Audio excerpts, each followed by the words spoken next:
बघू शकता इकडे आपला भात शिजायला ठेवला आहे मी आणि इकडे शिजते डाळ. तर यामध्ये मी घातली आहे लाल मसूर डाळ आणि हिरव्या मुगाची डाळ. बघू शकता.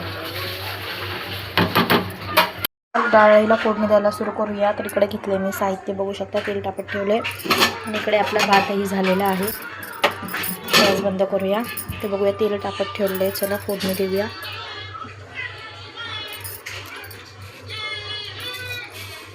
जिरा आणि मोहरी मी नेहमी मिक्सच ठेवते.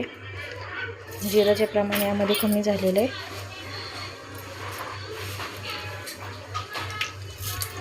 मस्त अशी मोहरी तडतडली पाहिजे. बघू शकता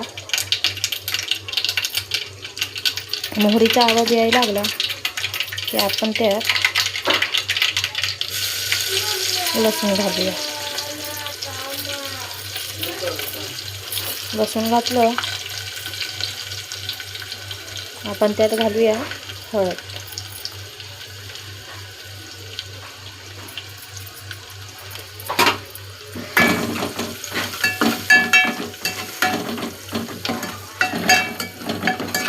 लसूण हा आपला मस्त भाजलेला आहे. तर आपण त्यात टाकूया शिजलेलं वरण.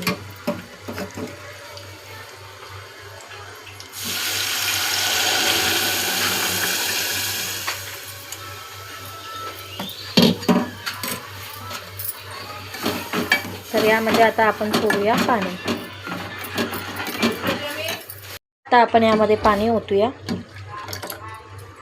पाणी तुम्हाला जेवढं हवं आहे तेवढं तुम्ही ओतू शकता. डाळ घट्ट हवी असेल, पातळ हवी असेल तर यामध्ये आपण टाकूया गार्निश करायला कोथिंबीर.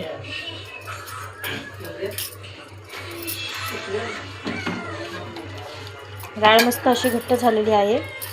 तर आता आपण यामध्ये टाकूया चवीनुसार मीठ. मीठ लागल्यास पुन्हा घालायचे. मी कमीच घालते.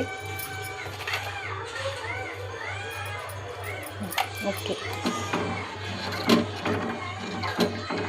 बघू शकता डाळ किती घट्ट झालेली आहे. तर तुम्हाला पाणी अजून ओतायचं असेल तर ओतू शकता. झाली आपली डाळ रेडी.